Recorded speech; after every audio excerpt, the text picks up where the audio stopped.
আসসালামু আলাইকুম প্রিয় শিক্ষার্থীবৃন্দ, আশা করছি তোমরা সবাই ভালো আছো। আমরা গত ক্লাসে আমি সরাসরি ক্লাসে চলে যাচ্ছি। গত ক্লাসে আমরা কোষ ও এর গঠন সম্পর্কে আলোচনা করেছিলাম। আমি বলেও ছিলাম যে আগামী ক্লাসটা আমাদের হবে কোষের প্রকারভেদ সম্পর্কে, কাইন্ডস অফ সেল।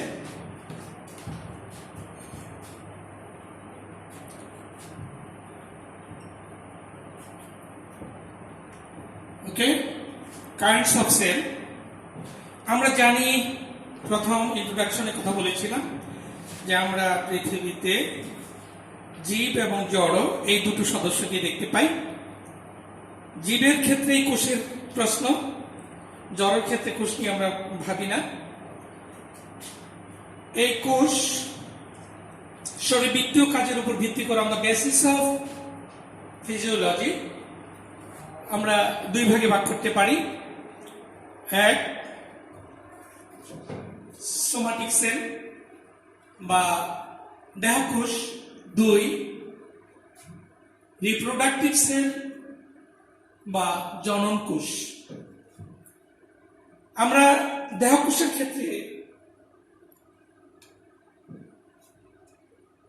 যেটা দেখে থাকি সেটা হচ্ছে যে জীব দেহের অঙ্গের গঠন যে সমস্ত কোষ দ্বারা হয় তারাই দেহকোষ। অর্থাৎ জীবদেহের গঠনে যে সমস্ত কোষ ভূমিকা রাখে তারা দেহকোষ, আর প্রজননে যে সমস্ত কোষ অংশগ্রহণ করে তারা রিপ্রোডাক্টিভ সেল বা জনন কোষ। আমরা তাকে গেমিটও বলে থাকি। জানা থাকা প্রয়োজন যে দেহকোষ মানে টয়েসেল ডিপ্লয়েড হয় না, দেহকোষ সবসময় ডিপ্লয়েড। এদের সবসময় টয়েসেল সংখ্যক ক্রোমোজোম থাকে। আর জনন কোষের ক্ষেত্রে যেখানে এই কোষটি তৈরি হবে সেও কিন্তু ডিপ্লয়েড, জননাঙ্গটাও ডিপ্লয়েড। জননাঙ্গের কোষগুলো মায়োসিস প্রক্রিয়ার মাধ্যমে তারা জনন কোষে রূপান্তরিত হয়। এই জন্যই জনন কোষগুলো সবসময় হ্যাপ্লয়েড, এন সংখ্যক ক্রোমোজোম নিয়ে তারা তৈরি হয়। উদাহরণ হিসেবে জনন কোষের উদাহরণ শুক্রাণু এবং ডিম্বাণু। আর বডি সেল বা দেহকোষগুলো কিন্তু আমরা দেখি জীবের মানে আঙ্গিক গঠনের মধ্যে সব ক্ষেত্রেই দেহকোষগুলো থাকে। যেমন উদ্ভিদের ক্ষেত্রে মূল, কাণ্ড, পাতা, ফুল, ফল ইত্যাদি। আর জনন কোষ শুধুই মাত্র শুক্রাণু এবং ডিম্বাণু। এক্ষেত্রে কিন্তু আমরা দেহকোষ এবং জনন কোষের মধ্যে সুস্পষ্ট একটা পার্থক্য করে ফেলতে পারি, ঠিক না? যে দেহকোষ কোথা থেকে তৈরি হয়, জনন কোষ কিভাবে তৈরি হয়। জনন কোষের ক্রোমোজোম সংখ্যা, দেহকোষের ক্রোমোজোম সংখ্যা এবং আকার, আকৃতি, গঠন প্রকৃতি নিয়েও আমরা পার্থক্যগুলো করতে পারি। আর 2 নম্বর হচ্ছে, 1 নম্বর গেল সোমাটিক সেল। 2 নম্বরে আমরা বলছি on the basis of nucleus forming, অর্থাৎ নিউক্লিয়াসের গঠন অনুযায়ী কোষকে আমরা 2 ভাগে ভাগ করতে পারি। এই ক্ষেত্রেও 2 রকমের। এক, প্রোটোসেল আর আদি কোষ।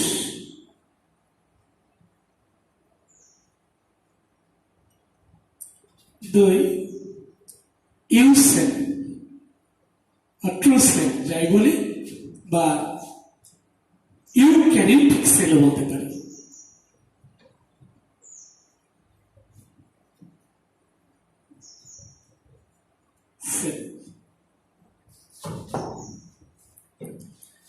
প্রোটোমিন আদি সেল কোষ, অর্থাৎ আদি কোষকে আমরা প্রোটোসেল বলি। এটা কিসের উপর ভিত্তি করে? নিউক্লিয়াসের গঠনের উপর ভিত্তি করে। আমরা জানি কোষের প্রাণকেন্দ্রকে নিউক্লিয়াস বলা হয়। নিউক্লিয়াস যখন সুগঠিত থাকে, অর্থাৎ তার মধ্যে আমরা যদি এরকম কল্পনা করি, এটা নিউক্লিয়াস, এটা নিউক্লিওলাস, এটা নিউক্লিওপ্লাজম, তারপরে আমরা ক্রোমোজোমের কথা বা ক্রোমাটিন ফাইবারের কথা ভাবতে পারি। যখন কোষের মধ্যে এরকম সুস্পষ্ট আবরণীযুক্ত নিউক্লিয়ার এনভেলপমেন্ট বলা হয়, এনভেলপ বলা হয়, সেই এনভেলপ থাকে, নিউক্লিওলাস থাকে। এরকম সুস্পষ্ট নিউক্লিয়াস যুক্ত কোষকে আমরা প্রকৃত অর্থাৎ ইউক্যারিওটিক সেল বলি।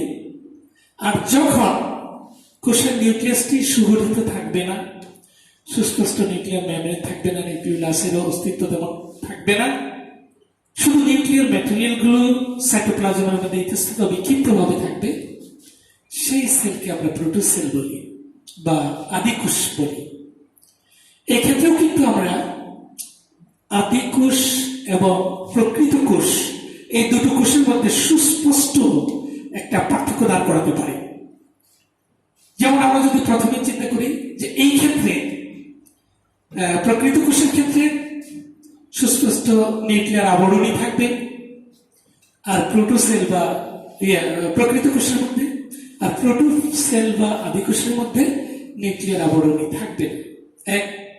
দুই নম্বরে যদি আমরা কল্পনা করি যে নিউক্লিওলাস, নিউক্লিওলাসের অস্তিত্ব থাকবে প্রকৃত কোষে, আর ওই ক্ষেত্রে থাকবে প্রকৃত কোষের রাইবোসোম, রাইবোসোম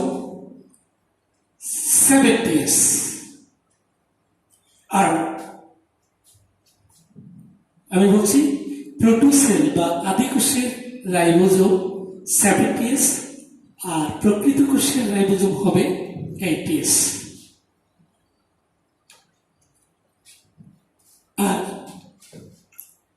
প্রকৃত কোষের নিউক্লিয়াস তো নির্দিষ্ট জায়গায় সুন্দর অবয়বে প্রকাশ পাবে, আর প্রোটোসেল বা আদিকোষের নিউক্লিয়াস সহ নিউক্লিয়ার মেমব্রেন নেই, নিউক্লিয়ার ম্যাটেরিয়ালস আদার্স অন্য কিছুই নেই, শুধুমাত্র যে নিউক্লিয়ার ম্যাটেরিয়ালগুলো সেগুলো সাইটোপ্লাজমের মধ্যে ইতস্তত বিক্ষিপ্তভাবে অবস্থান করবে।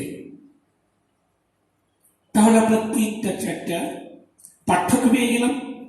এর সাথে প্রোটোসেল বা আদিকোষের ডিএনএ হবে নন হিস্টোপ্রোটিন যুক্ত এবং বৃত্তাকার ডিএনএ থাকবে, আর প্রকৃত কোষের ডিএনএ ক্রোমোজোম এগুলো সূত্রাকার থাকবে। চারটা পাঁচটা পার্থক্য পেয়ে গেলাম আমরা। এইভাবে আমরা আদিকোষ এবং প্রকৃত কোষের মধ্যে আরো অনেক পার্থক্য আছে।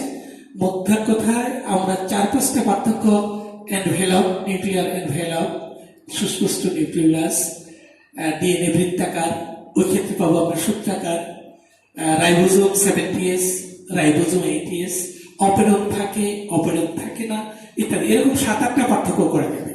তবে পরীক্ষাতে আমরা দেখতে পাই এই সমস্ত প্রশ্নগুলো 2 বা 3 নম্বরে, অনধিক 3 নম্বরে থাকে পার্থক্য।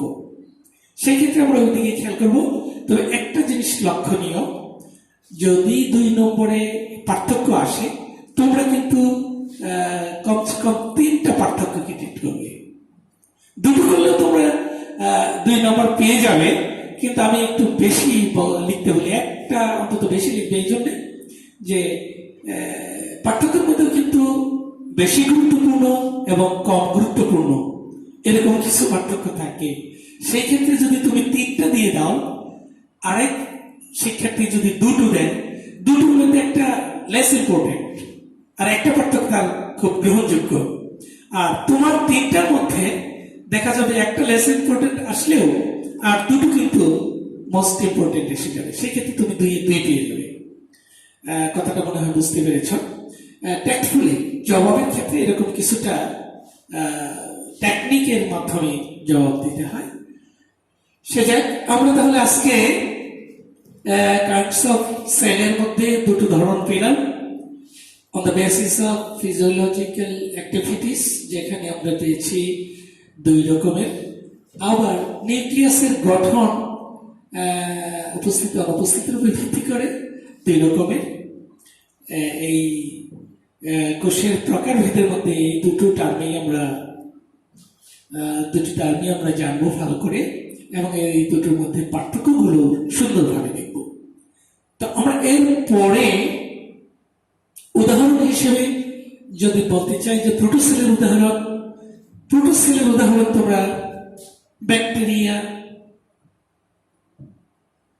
ব্যাকটেরিয়া ব্লু গ্রিন আলজি তোমরা চিনো, নীরব সবুজ সেবা যাকে আমরা ব্লু গ্রিন বলি, ইকোলাই ইত্যাদি হচ্ছে প্রোটোসেলের উদাহরণ। আর প্রকৃত কোষ তো আমরা জানি সমস্ত উন্নত জীবের কোষগুলোই প্রকৃত কোষ। সময়ের সীমায় আমরা প্রায় শিখেছি। আমি শেষ পর্যন্ত দুটো সতর্কতামূলক কথা বলে শেষ করছি। সেটা হলো কোভিড-19 তাণ্ডবে সারা বিশ্ব আজকে খুবকার। আমরা সবাই এটা জানি, বিশ্বের প্রায় 213টি দেশই এই কোভিড-19 দ্বারা সংক্রমিত। সেই ক্ষেত্রে আমি তোমাদের প্রথম দিনেও একটু বলেছিলাম যে সম্পূর্ণ সতর্কতার সাথে রোগ প্রতিকারের চাইতে প্রতিরোধটাই হচ্ছে সবচেয়ে গ্রহণযোগ্য। কারণ আমি যদি পুষ্টিকর খাবার খেয়ে এক্সারসাইজ করে নিয়মিত ঘুমিয়ে আর যে সতর্কতামূলক টিপসগুলো আমাদের আছে, বিশেষ করে মাস্ক পরা, বাইরে গেলে মাস্ক পরা, তারপরে লোক সমাগমকে এড়িয়ে চলা, বারবার সাবান পানি দিয়ে হাত ধুতে করা, এবং হাঁচি কাশি এগুলো থেকে নিজেকে একটু দূরে রাখা।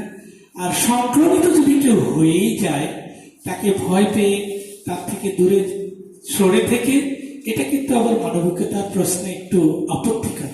সেদিক থেকে আমাদের আত্মীয় স্বজনের মধ্যে কেউ আক্রান্ত হলে তার যথাযথ পরিচর্যা এবং চিকিৎসকের শরণাপন্ন হয় তার চিকিৎসার ব্যবস্থা করা। তো আজকে এ পর্যন্তই। সামনের কাজ পর্যন্ত আমাদেরকে আল্লাহ পাক সবাইকে সুস্থ রাখুন, সুন্দর রাখুন। সবাইকে ধন্যবাদ। আল্লাহ হাফিজ।